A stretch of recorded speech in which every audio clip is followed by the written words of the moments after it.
Baik, Assalamualaikum warahmatullahi wabarakatuh. Sebelumnya kami dari kelompok 4 izin untuk membahas terkait diskusi kami, yaitu terkait materi identifikasi dan penilaian risiko. Baik, sebelum membahas terkait ke materi, izinkan kami untuk bisa memperkenalkan diri terlebih dahulu. Yang pertama di sini ada rekan saya yang bernama Srivata Dewanda Rumahasin dengan nomor NPM akhir 009, dan selanjutnya ada Ardan Setiawan dengan nomor NPM akhir 011. Selanjutnya ada Renjirno Nathanael dengan nomor NPM akhir 014, dan selanjutnya ada Subhana Riki dengan nomor NPM akhir 019. Selanjutnya ada Muhammad Irfin Fani Al-Hasib dengan nomor NPM akhir 121, dan selanjutnya ada Afgani Brata Darmananta dengan NPM akhir 299, dan yang terakhir ada Muhammad Hisam Nafis dengan nomor NPM 312. Baik, di sini saya akan menjelaskan terkait konteks manajemen resiko. Nah, konteks manajemen risiko ini merupakan dasar awal dalam proses identifikasi dan penilaian risiko. Organisasi ataupun perusahaan perlu memahami tujuan yang ingin dicapai, kondisi operasional, serta lingkungan internal dan eksternal sebelum memulai menilai risiko. Dengan ini, konteks yang jelas proses manajemen risiko menjadi lebih relevan, efisien, dan selaras dengan arah strategi organisasi. Selain itu, penetapan konteks juga membantu organisasi dalam menentukan batas analisis dan dasar penilaian risiko, sehingga perhatian dapat difokuskan pada hal-hal yang benar-benar penting bagi keberhasilan organisasi. Nah, selanjutnya di sini saya akan membahas terkait penentuan ruang lingkup, konteks, dan kriteria. Nah, dalam penilaian risiko harus dimulai dengan penetapan ruang lingkup, konteks, dan kriteria agar analisis berjalan terarah dan tidak terlalu luas. Nah, untuk ruang lingkup yaitu menunjukkan area yang dianalisis, sedangkan untuk kriteria risiko menjadi tolak ukur untuk membandingkan tingkat signifikan setiap risiko. Dan yang terakhir yaitu ada kriteria, ini perlu disesuaikan dengan tujuan dan nilai dan sumber daya organisasi, sehingga hasil penilaian benar-benar mencerminkan kebutuhan organisasi ataupun perusahaan. Nah, di sini ada risk appetite dan risk tolerance juga menjadi bagian penting karena keduanya membantu menentukan apakah suatu risiko masih dapat diterima ataupun perlu ditindaklanjuti. Nah, berikut ada ruang lingkup manajemen risiko yang dapat diterapkan di beberapa divisi. Yang pertama ada seluruh perusahaan, yang kedua ada divisi atau unit bisnis tertentu, yang ketiga ada proyek atau program tertentu, yang keempat ada proses bisnis tertentu, dan yang terakhir ada aset tertentu. Baik, selanjutnya di sini saya akan membahas terkait konteks internal dan eksternal. Nah, dalam identifikasi risiko tidak dapat dilakukan secara tepat tanpa memahami kondisi internal dan eksternal dalam organisasi ataupun perusahaan. Faktor eksternal yaitu mempengaruhi organisasi dari luar, sedangkan faktor internal menunjukkan kemampuan organisasi dalam menghadapi risiko tersebut. Pemahaman terhadap kedua konteks ini membuat proses identifikasi dan penilaian risiko menjadi lebih akurat, lengkap, dan sesuai dengan situasi nyata yang dihadapi oleh organisasi. Nah, untuk konteks eksternal yaitu meliputi seperti persaingan, perkembangan teknologi, lingkungan regulasi, dan kondisi pasar serta stakeholder eksternal. Nah, sedangkan untuk konteks internal yaitu meliputi seperti budaya organisasi, kapabilitas, strategi, dan sumber daya organisasi. Oke, di sini saya akan membahas konteks dan identifikasi risiko. Dalam manajemen risiko, langkah awal yang penting adalah memahami konteks organisasi. Artinya, kita harus melihat tujuan perusahaan, proses bisnis yang berjalan, serta kondisi internal dan eksternal yang mempengaruhi. Dari sini, kita bisa mulai mengidentifikasi area mana yang paling berpotensi menimbulkan risiko. Setelah konteks dipahami, barulah dilakukan identifikasi risiko menggunakan beberapa teknik, misalnya melalui brainstorming untuk menggali ide dari tim, checklist untuk memastikan tidak ada risiko umum yang terlewat, wawancara dengan pihak yang berpengalaman, analisis proses bisnis untuk menemukan titik lemah serta melihat kejadian di Oke, selanjutnya ada teknik brainstorming. Brainstorming merupakan metode utama dalam identifikasi risiko, melalui diskusi kelompok untuk menghasilkan berbagai kemungkinan risiko ataupun karakteristik. Yang pertama, melibatkan berbagai pihak dalam organisasi dan menghasilkan banyak ide tanpa langsung disaring. Adapun kelebihan dan kekurangan. Kelebihannya yaitu proses cepat dan fleksibel serta menghasilkan banyak perspektif. Dan kekurangannya, hasil bisa subjektif dan membutuhkan fasilitator agar tetap terarah. Baik, selanjutnya itu saya akan menjelaskan untuk analisis skenario dan SWOT. Analisis skenario atau skenario analisis ini merupakan metode untuk membayangkan berbagai kemungkinan masa depan dengan pendekatan pertanyaan itu apa yang akan jika terjadi. Untuk tujuannya itu bukan untuk meramal atau masa depan secara pasti, uh, melainkan itu untuk pertama mengidentifikasi resiko, menemukan peluang, mempersiapkan organisasi menghadapi ketidakpastian. Jadi untuk upayanya itu kayak membuat beberapa skenario, yaitu situasi masa depan. Nah, yang kedua itu menganalisis dampak dari masing-masing skenario. Untuk dari skala penggunaannya itu dari skala kecil hingga skala besar. Untuk yang pertama kan skala kecil. Skala kecil ini tuh fokus pada satu masalah yang spesifik. Dan untuk yang skala besar itu melibatkan banyak faktor kompleks. Misalnya itu kayak ekonomi, teknologi, atau secara regulasi. Nah, untuk cara mengetahuinya itu resiko unik, yaitu khusus skenario yang tertentu.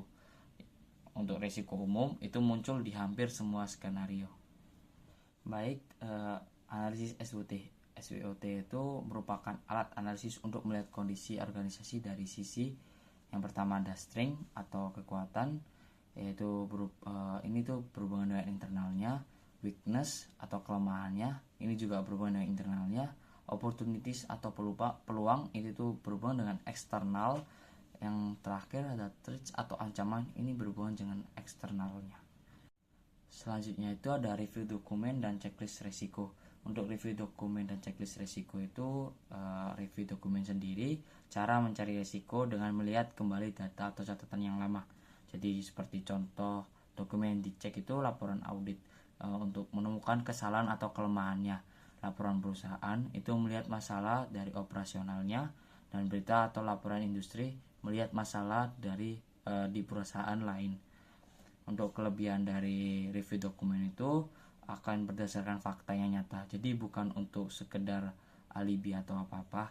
Nah, untuk kelemahannya itu tidak bisa mendeteksi resiko yang belum pernah terjadi.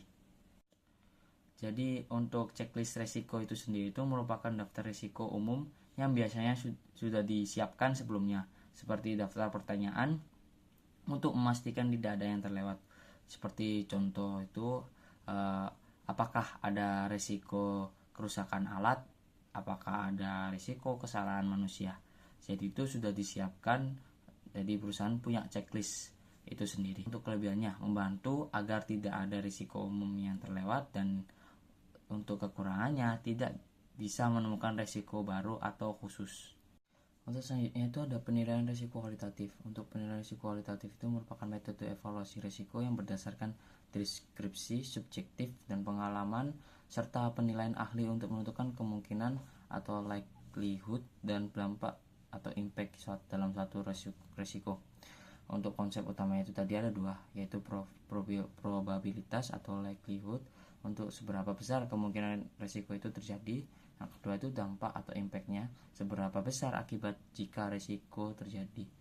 Untuk ciri penilaian kualitatif ini itu berdasarkan pengalaman, dan kedua penilaian ahli, tidak menggunakan perhitungan statistik yang rumit.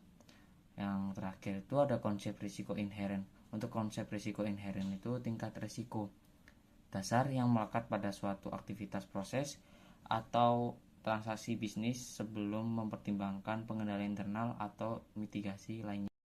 Baik, selanjutnya pada slide ini saya akan menjelaskan terkait probabilitas atau likelihood dan juga mengukur dampak, impact atau consequence. Jadi yang pertama terkait probabilitas likelihood di sini, yaitu seberapa besar kemungkinan suatu risiko dapat terjadi. Lalu penilaian ini tidak memakai penilaian pasti, tetapi berdasarkan pengalaman data dan pertimbangan profesional, dan juga skala yang digunakan yaitu 1-5, di mana 5 hampir pasti, 4 sering, 3 mungkin, 2 jarang, dan juga 1 sangat jarang. Jadi penting juga bahwa setiap level ini mempunyai definisi jelas supaya penilaian dapat dilaksanakan dengan konsisten. Jadi angka-angka yang ada di sini hanya untuk perbandingan, bukan nilai probabilitas sistematis. Lalu selanjutnya yaitu terkait pengukuran dampak, impact dan konsekuensi. Di sini yaitu seberapa besar konsekuensi jika risiko terjadi. Dampak bisa dilihat dari berbagai sisi seperti keuangan, reputasi, operasional, kepatuhan, dan keselamatan. Sama seperti probabilitas digunakan skala 1-5, di mana 5 bencana, 4 mayor, 3 moderat, 2 minor, dan 1 tidak signifikan. Jadi dalam penilaiannya kita harus mempertimbangkan skenario buruk yang masih masuk akal. Jika suatu risiko punya beberapa dampak, maka yang digunakan adalah dampak dengan nilai tertinggi. Selanjutnya yaitu terkait matriks risiko dan risiko inherent, di mana yaitu merupakan alat untuk menggabungkan probabilitas dan dampak sehingga kita bisa melihat tingkat risiko secara visual. Biasanya ditampilkan dengan warna, mulai dari hijau untuk risiko rendah hingga merah atau hitam untuk risiko tinggi dan ekstrim. Tujuannya adalah menentukan prioritas penanganan. Selain itu, ada konsep risiko inherent, yaitu di mana risiko sebelum adanya pengendalian. Setelah pengendalian diterapkan sisa risikonya, yaitu disebut dengan risiko residual. Selanjutnya ada analisis resiko kuantitatif dan semi kuantitatif, di mana analisis resiko kuantitatif dan semi kuantitatif digunakan untuk mengukur resiko secara numerik agar lebih objektif dalam pengambilan keputusan.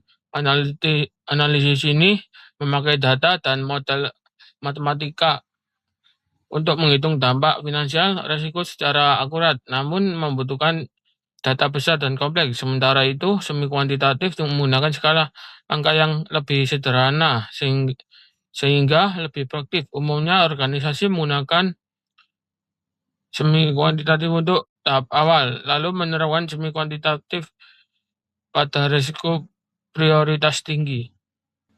Selanjutnya ada analisis frekuensi dan distribusi kerugian.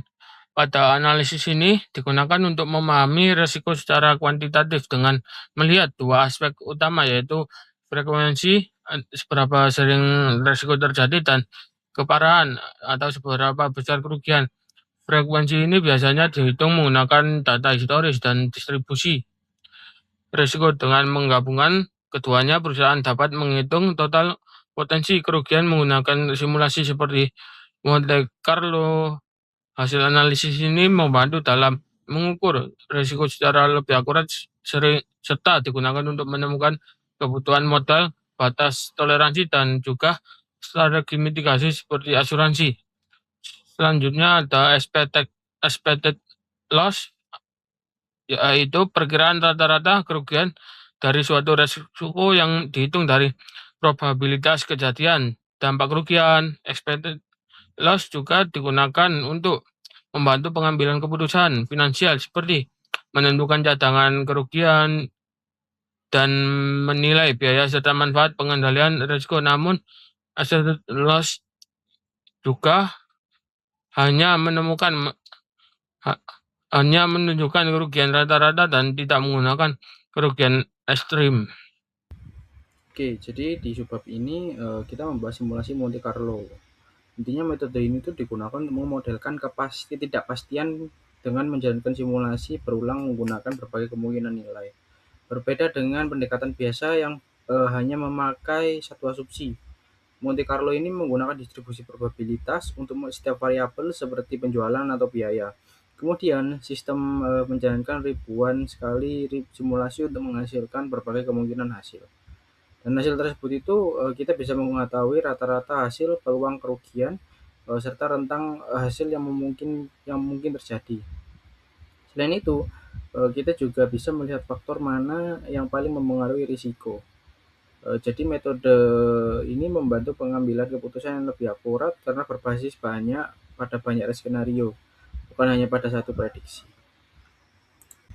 Lalu selanjutnya di sini fokusnya itu di sebab ini tuh bagaimana mengelola informasi risiko agar lebih terstruktur dan mudah dianalisis. Setelah risiko diidentifikasi dan dinilai, maka langkah selanjutnya adalah mengklasifikasikan dan memetakannya. Risiko biasanya dikelompokkan menjadi 4 kategori, yaitu strategis, operasional, keuangan, dan kepatuhan. Pengelompokan ini penting untuk memahami sumber risiko dan menentukan siapa yang bertanggung jawab. Selain itu, digunakan alat seperti risk register untuk mencatat seluruh risiko dan heat map untuk memvisualisasikan tingkat risiko berdasarkan probabilitas dan dampaknya. Jadi dengan pendekatan ini manajemen dapat melihat risiko mana yang paling signifikan dan harus diprioritaskan terlebih dahulu. Intinya itu, klasifikasi dan pemetaan membantu sekali organisasi fokus pada risiko yang paling kritis secara sistematis. Di sini saya akan menjelaskan pemetaan risiko atau risk mapping dan heat map. Nah, itu adalah proses untuk menggambarkan posisi berbagai risiko dalam suatu organisasi berdasarkan tingkat kemungkinan terjadinya likelihood dan dampaknya impact. Hasilnya biasanya disajikan dalam bentuk heat map atau peta risiko berwarna, di mana warna menunjukkan tingkat risiko, misalnya hijau itu rendah, kuning itu sedang, dan merah itu tinggi. Dengan visual ini, manajemen dapat dengan cepat melihat risiko mana yang paling berbahaya dan membutuhkan perhatian segera. Nah, tujuan utamanya itu adalah mempermudah analisis dan pengambilan keputusan secara cepat dan terstruktur. Lalu, yang kedua, prioritas risiko berdasarkan tingkat signifikasi, yaitu adalah tahap lanjutan setelah risiko dipetakan. Nah, pada tahap ini risiko diurutkan berdasarkan tingkat kepentingannya, yaitu kombinasi antara probabilitas dan dampak. Risiko dengan nilai tertinggi atau yang biasanya yang berada di zona merah pada heat map akan menjadi prioritas utama untuk ditangani terlebih dahulu. Nah, sementara itu, risiko dengan tingkat rendah dapat dipantau saja tanpa tindakan langsung dengan menentukan prioritas ini. Organisasi dapat menggunakan sumber daya secara lebih efisien dan fokus pada risiko yang paling berpotensi mengganggu tujuan bisnis. Baik, mungkin hanya itu yang dapat kelompok kami sampaikan. Selebihnya mohon maaf. Wassalamualaikum warahmatullahi wabarakatuh.